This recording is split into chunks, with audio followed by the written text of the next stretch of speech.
Greetings, beloved Star Child Rising. You are in Christina's Corner, and I am Christina. Welcome back to the podcast where I have the opportunity and the honor to highlight and celebrate individuals who are out here leveraging their gifts and their talents to help us uplift the collective frequency on this planet. And so today I am delighted to welcome Michelle Motuzas, a native New Englander who is a talented artist and an insightful author behind the Shamanic Healing Oracle cards, the co-author of the Empathic Oracle, and the creator of the Wild Elemental Oracle. Through her art, Michelle beautifully mirrors the human condition within the imagery of nature, exploring our spiritual and human existence through potent symbolism and the profound connection between our physical and spiritual selves. A proud mother and also holding a master's in shamanic Reiki as a certified healer and medium, Michelle brings a wealth of wisdom and intuitive understanding to her work. Please join me in welcoming the wonderful Michelle Motuzas. Welcome, Michelle. Thank you so much. I'm so happy to be here. I'm so happy to have you here.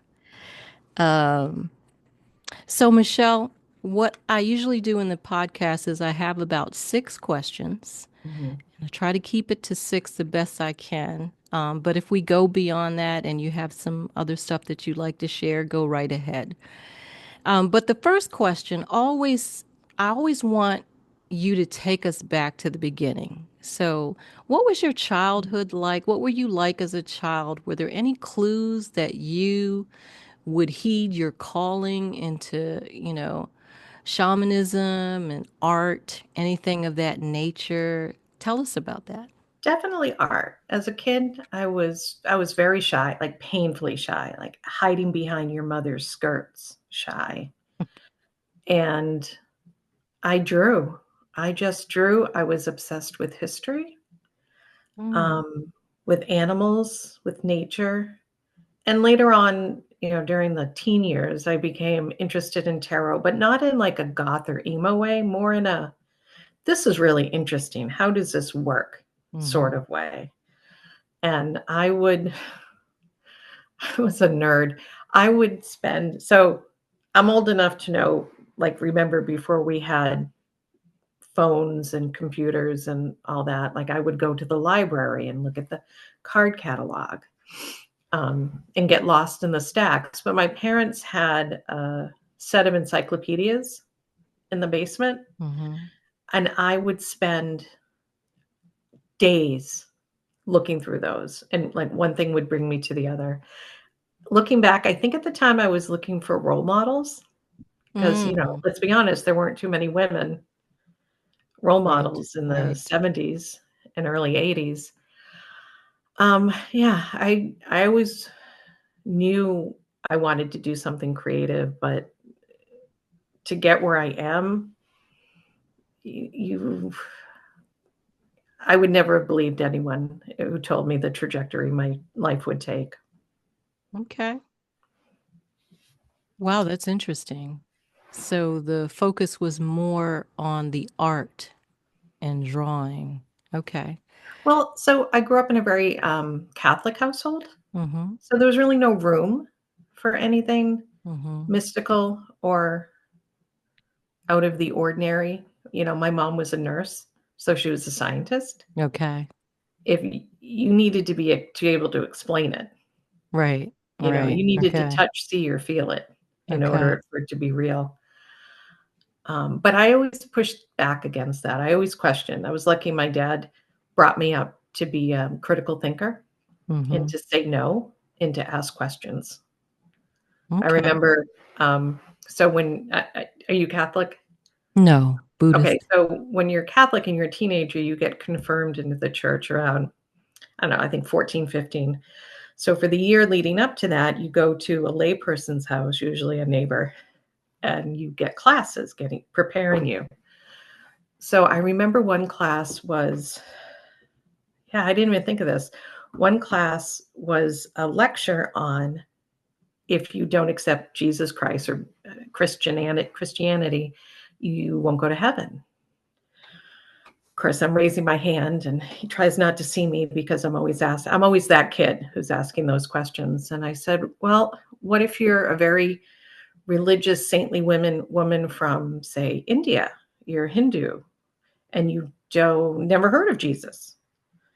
What happens? So he said, well, I'll ask Father Sullivan. And so the next week, he said, I asked Father Sullivan, and he said, yes, you'll still go to hell. I'm like, oh, for fuck. So at the end of the class, he said, is there any questions? And of course, I'm like raising my hand. And he goes, what? With this big sigh. And I said, ask Father Sullivan what he's going to do if when he dies and he goes up to heaven, there's a Buddha sitting on the cloud. So he goes, I'm not asking him that. But that was me basically as a child. Right. So I was always very interested in spirituality. I just never thought that could be part of my path. Mm-hmm. Wow. It's amazing how your life evolves. And it's so interesting how out of all the people that I talk to, their introduction into the energy work is so very different. And Mm. and no matter who it is, you know? And so it's very interesting having this conversation with you. So, I stumbled upon you and your Shamanic Healing Oracle deck. You got to talk about how you got into shamanism too. Um, but I stumbled upon your deck as I was at an event with a cousin of mine, and there were a few vendors there, and I was about to go back to my seat, and out of the corner of my eye, I spotted this beautiful deck. Oh, and it's a real one too. It's a real one. You see, I It's a pulled real out one. yeah, it's Yeah. definitely a real one. And there was the only one they had. And you know how you go to these things and you kind of bargain, you try to bargain. Mm-hmm. There was none of that. It was like, that's the one I want. That's the only one you want. That's mine. That's the one that I want. And it's become my favorite deck. It's my go-to. Love it, love it, love it. And it's just beautiful. Thank you. So it just drew me in. And your art, Michelle, it just beautifully connects nature with the human condition, and you emphasize the importance of symbolism in the human psyche. Yeah. And I think that has to do with, so when I went to college, I went to school for museum work because I love history, love museum, love art. It made sense. Big fan of Joseph Campbell. I've traveled to Europe a few times, and I love medieval art. I love medieval religious art, and I know it's because it was created in a time before most people could read, and so Mm-hmm. it was a way to communicate, and it was a way to distill a lot of information in a very economical way. Really, you Mm-hmm. know, it I was at Notre Dame in Paris years and years ago, and I'm looking at all the symbols, and I've seen these in books, but now I'm seeing it in real life. And I just, I imagine myself as a 13th century peasant walking in here and reading about life according to the church just through the carvings on the walls and the what's in the floor tiles and the Wow. stained glass. And it's very powerful to me. So when I set out to make the deck, I there are so many absolutely amazingly beautiful decks out there. And a lot of them are, digitally created, a lot of them are fine art. But to me, there was always a barrier between the image and my soul. Like the first thing I would think of is that's a beautiful piece of art. Maybe it's because I'm an artist. I don't know. But I wanted the barrier to be thinner with mine. I wanted it to speak to your soul first, then your aesthetics. And I knew, at least for me, the way to go about that was to do it in symbols because it taps into the um, our immortal memory. We've all been everything. We've Mhm. all lived in all different times. We've all experienced these symbols lifetime after lifetime after lifetime. And that's what I wanted to tap into. I thought Mhm. it was important to be able to access your higher self that Mhm. way. That's amazing how that works. Um, but they are beautiful. But even, even your explanations in the book, sometimes you can get a deck and it's just very, how do I say, just very plain, just very blah. And, it's almost like the explanations were, maybe just a cut and paste Mm-hmm. from somewhere. But your explanations go deep and they hit deep, Michelle. And I really appreciate it. Not only trying to study and understand from looking at the beauty of the pictures, but also from your explanations as well. And like I said, it's my favorite book, so thank you for doing that. And You're I'm welcome. I'm gonna check out your other ones too, just because. Yeah, well, so I have two other ones that you didn't Mm-hmm. mention. I have a tarot deck. It's a color your own tarot deck.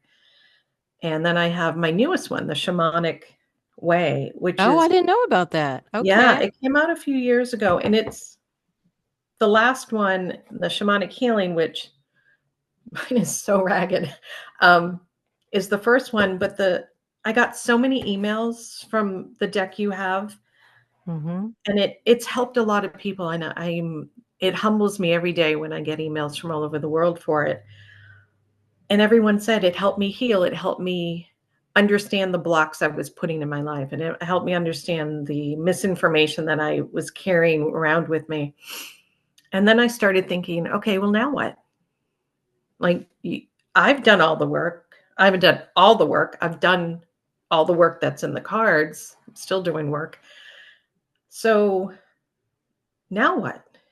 So I thought, well, now it's how do you take control and navigate your vibration so you're able to walk the highest vibration of the path you came here to walk.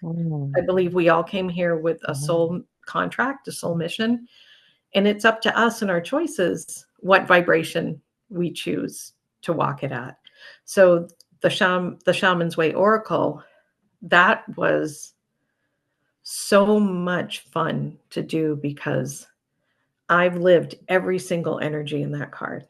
Mm-hmm. But when I found when you use the two together, it's mind blowing. One will tell you the issue, and the other one will give you little tips to overcome it. Yeah. I gotta have to check that out. And like I said, the shamanic healing is such a favorite of mine that they are so worn now as I'm shuffling them and shuffling them and shuffling them and mixing them up. And a lot of times, the message and the cards are the same in the Mhm. reading. Like, yes, it's this again. Yeah. Yes, we're back to this. Yes, it's this again. Oh, So, you're asking that question again, huh? right.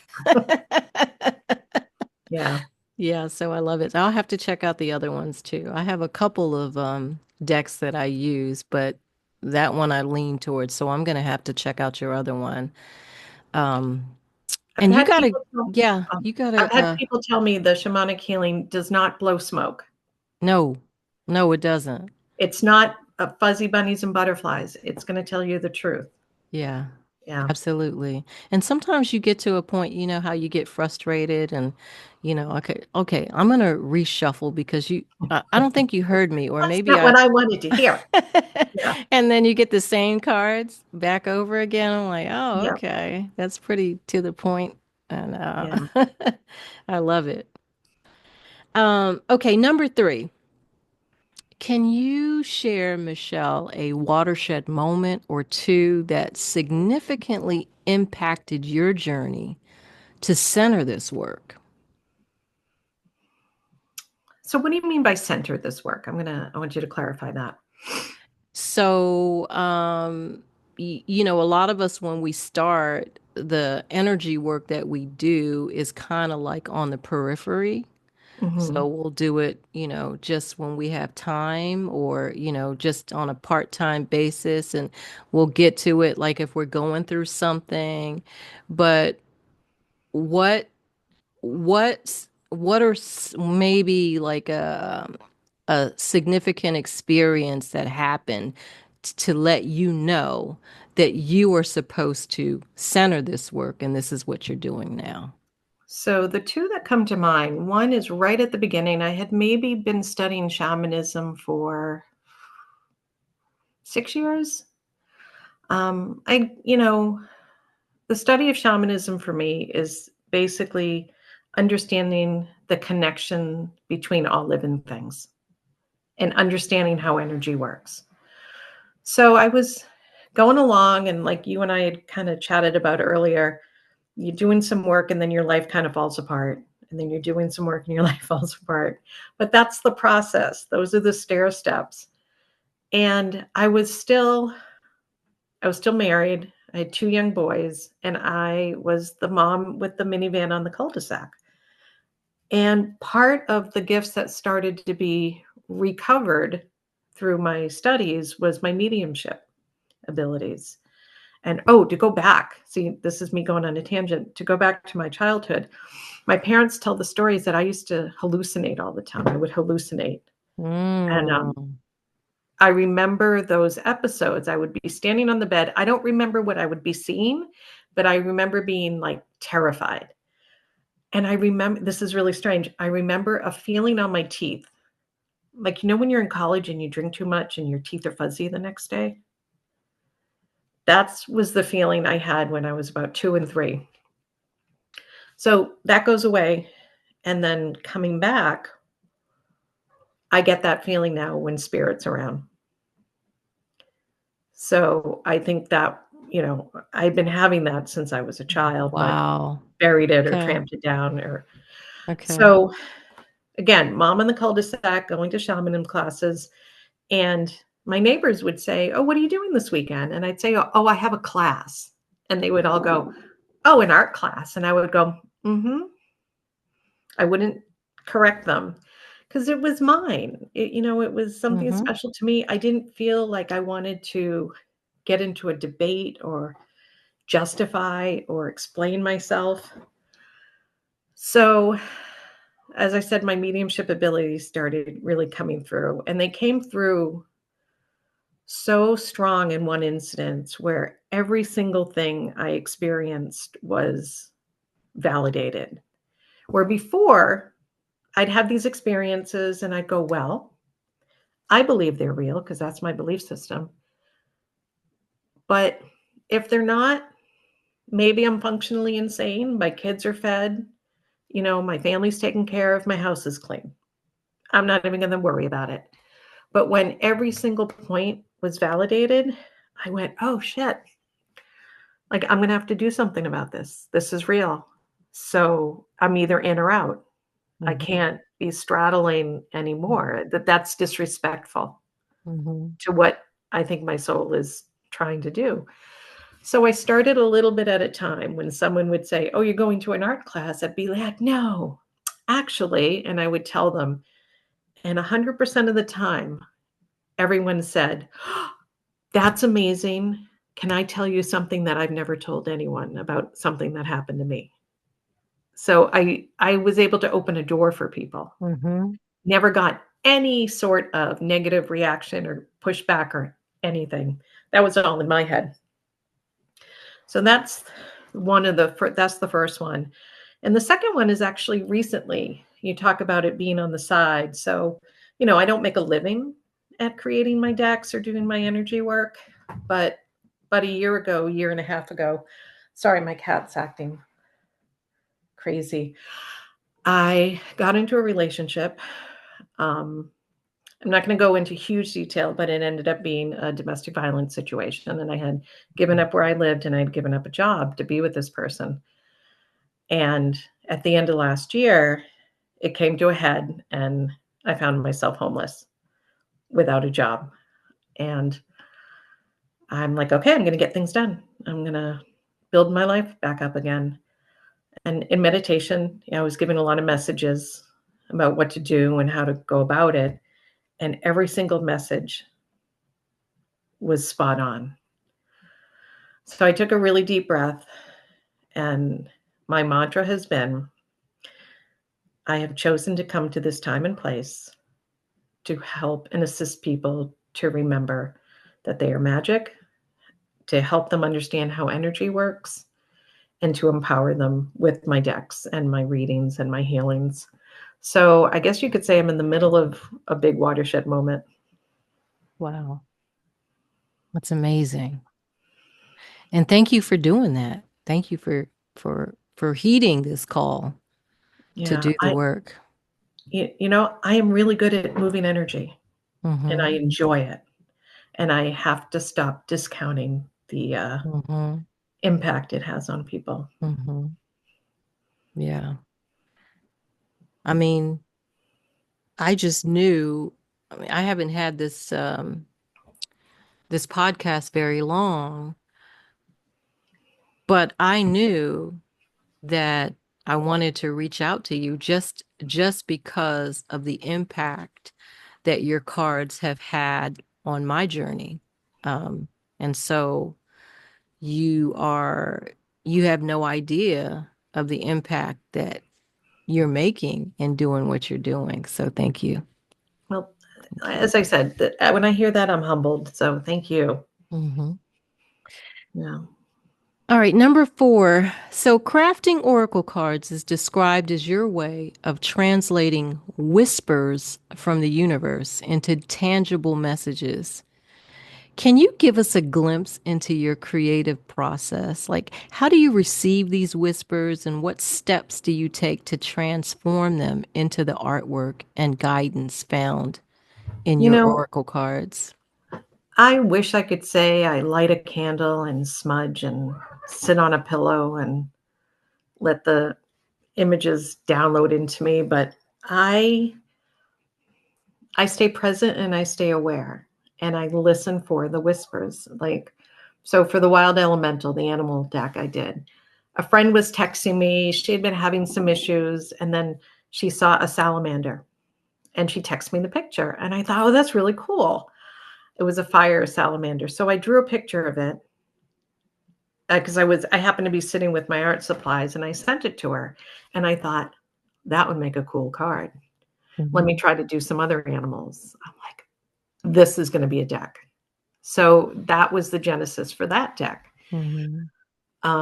For the empath deck, so the shaman I studied with, he and a writing partner had written some books on empathy, and he said, "Can you and I make an empathy deck?" And I said, "Yeah, that sounds cool." So that was a different way for me because I had to work with somebody else and their ideas. Hmm. So that a lot of back and forth with, no, I think it should be this, I think it should be that.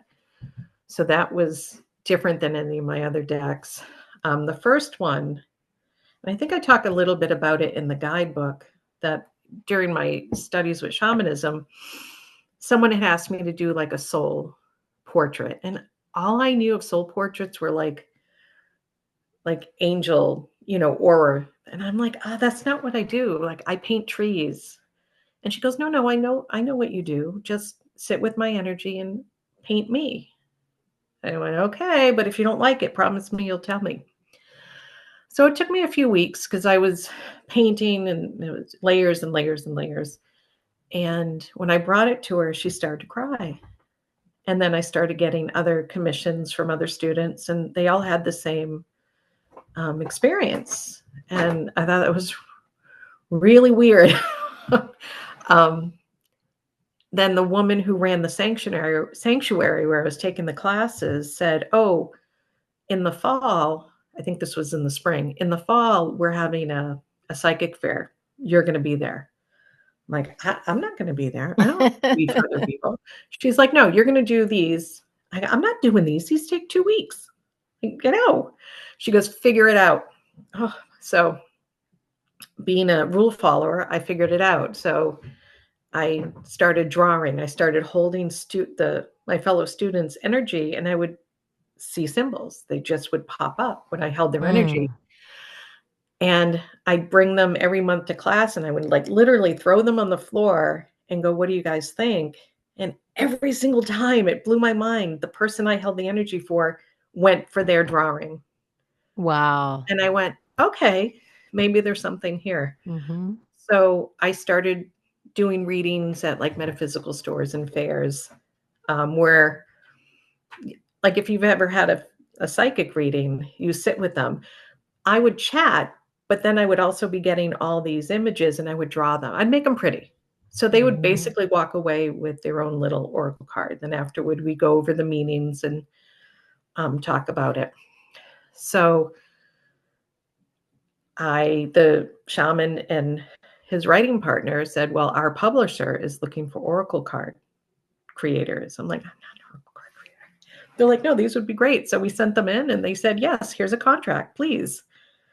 Wow. And that's when I went, okay, I know people in the spiritual world who, from the moment they take their first class, they want to hang their shingle out, they want to write their book, they want to be famous. I started shamanism. I started studying shamanism to make my life different than the life of my family.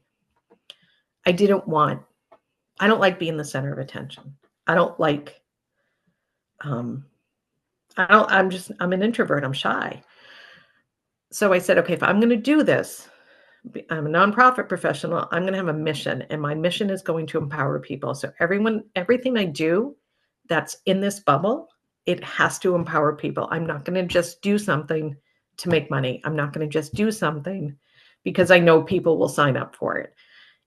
If it's not empowering, I'm not doing it. The publisher I write for, create for, Schiffer, are amazing. My editor tells me that every week or every time their bestseller comes out, one of my decks is on the list always, Oh, wow. which is amazing That to is me. amazing. So they speak, and Mm. so I'm sturdy in the knowledge that I'm sticking to my mission. Yep. Yes. Did I answer your question? Yeah. Okay. Yeah. I was thinking about, we started off talking about, that you listen to the whispers and you say Yeah. you pay attention. And I was thinking as you were talking that how my consistent meditation practice started. I had, you know, tried it off and on, when things were going on, I would try to still my mind, but I made a decision to start doing it consistently every day. And one of the first things that I noticed was that when I would hear or feel that type of, I don't know how to describe it, but a whisper sounds good. Mhm. You know what I mean? When I would feel that kind of nudge, instead of shooting it down and saying, that's not, that's my mind or whatever, Yeah. as soon as I begin to engage with it, whatever that is that I feel that I heard or that I feel that I felt, when I start to engage with it and talk through it, automatically it's like a breakthrough Mhm. and more things come. So, I've been getting messages this way from my spirit team, like every day that Yeah. I'm doing the and sometimes I don't get anything, but sometimes I'm on a roll and I'm getting them just like every day, and it's amazing how that happens. But trying to explain the process to somebody else is difficult, And, it's difficult to funny you do. bring that up. I just created a quiz on my website, how to find out which Claire is your superpower, because Mm, everyone has a different, like, leaning. mm-hmm. I tend towards all of them. Mm-hmm. I'm kind of across the board even, but some people hear, some people just have a knowing, some Mm-hmm. people feel it, but they Mm, can't explain it. And if mm-hmm. you're an overthinker, you try to explain it away because there's no reason you should have this feeling. Mm-hmm. Um, I have a funny story about that. I was going to a friend's house. She had just moved, and I'm leaving, and I'm looking around. I'm like, oh, I was brought up, you never go over someone's house without bringing something. I'm like, oh, I need to get her something.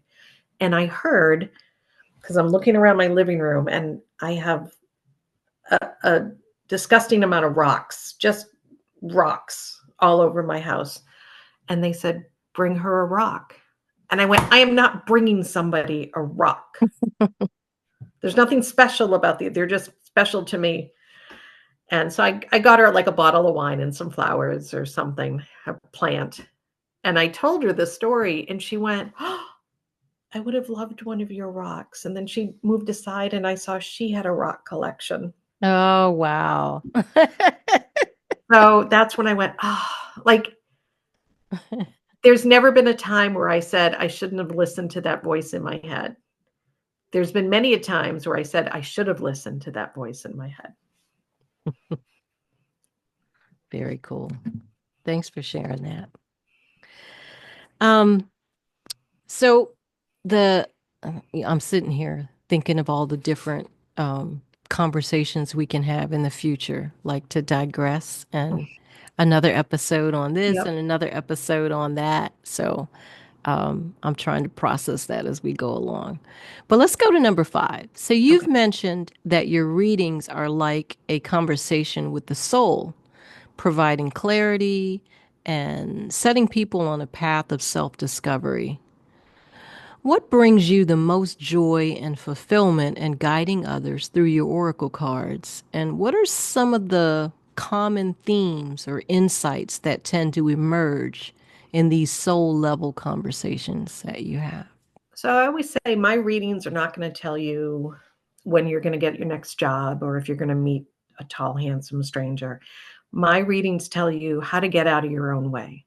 What is keeping you from living the best life? And are there things that your higher self wants you to know right now that you're la away for some reason? Mm-hmm. Um, I love watching people's face when they connect the dots on how energy works, when they connect the dots on how maybe they're taking an energetic experience from the past and projecting it into the future, and suddenly they realize that that's not the real energy of what's going on, about how they can manifest the life that they want. I have hundreds of stories about manifesting things. Um, and I tell them, and they laugh and they go, yeah, I know. You always do that, Michelle. When they realize they can do it and they have their first experience and they can't wait to tell me, I love that. Um, I love seeing people not need me. Mm-hmm. That's my favorite thing. Mm-hmm. When someone doesn't need me, sometimes I'll say to a friend, "Do you need a reading?" And usually they're, "Oh yeah, that'd be wonderful." And every once in a while, someone will go, "No, I'm good." And that's what I want to hear. My goal for these cards is for people not to need them, for them to empower you to listen to your intuition, and you get it so much that there'll be times where you would normally go for your deck and go, "No, I'm good. I got this." That's what makes me extremely happy. Mm. I love that. And that aligns so well with, what you said earlier about, what your mission is, It's not about making money, you know. No. It's about coming here and doing what you committed to do. Yeah. And, and that focus is not on making money. It's helping others. And so It's as you being of help service. yourself. Yeah. Yeah. Yeah. Yeah. Okay. Last question. So, you encourage listeners to tap into and trust the magic that resides within them, reminding us that the answers we seek are already within. Drawing on your experience, what advice or practices can you offer our listeners who are looking to connect more deeply with their own intuition and inner wisdom? Well, I mean, you've mentioned it many times, meditate. Mm-hmm. Meditate, meditate, meditate. And I've had so many people go, "Oh, I try and I just can't." What do you mean you can't? It's like, well, the voice, like my mind won't shut down. Well, my mind doesn't shut down either. Mm-hmm. So it's not, if you can't be perfect, don't do it. It's the doing, not the having done it. It's the consistency, like you said. It's the Mm-hmm. making time for yourself every day. And maybe you went, wow, I was 10 seconds better today. Or I was able to keep the laundry list and the grocery list at bay for 5 more seconds. That was a good meditation. My advice is, if you can't shut it off, do a guided meditation. It's like that gives your mind something to do. Mm-hmm. That's how I started. Me too. I did guided meditations. I mean, to take someone who's never meditated before and for them to expect of themselves to just go into a Zen place, that's a recipe Mm-hmm. for failure, and Mm-hmm. or for them to think it's failure and to never want to try again. I am a big fan of guided meditations because they give your overthinking brain something to do. And Mm-hmm. you become aware of your body, you become aware of the stillness, and do it. Journaling. I love journaling. I, I journal my thoughts, I journal my card pulls, I channel when I journal sometimes. The only thing with that is it's so messy, I can't read it when I go back a few weeks later.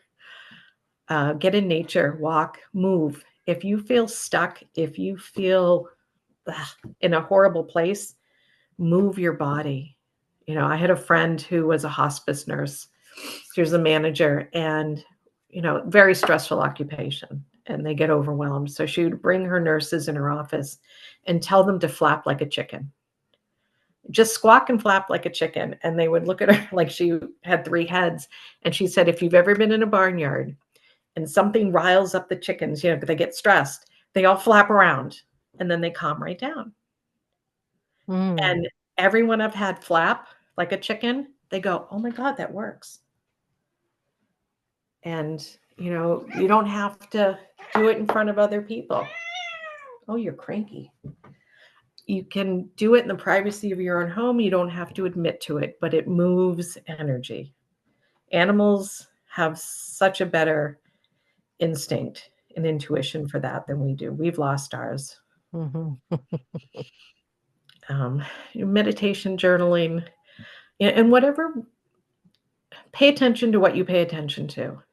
If you read an article about singing bowls and it Mm-hmm. sparks your interest, try it. Mm-hmm. Sound healing, Reiki, uh, any sort of energy work or healing. And you don't have to stick to something. Keep trying it. And if it's a season for you, then it's a season. If it's meant Mm-hmm. to stay in your life, it will. I so love this conversation. And I'd love for us to be able to continue it um, on different topics as we get to know each other, because I know that we will be able to keep in touch. I know that I for am sure. 100% positive we will. Um, and I will give the information on how people can get in touch with you Okay. on the video description. So those of you watching, don't worry, I'll put that Mhm. information there for you. And so thank you for the listeners for tuning in today. Love and light to you, and we'll see you on the next episode of Christina's Corner. Good night, everybody.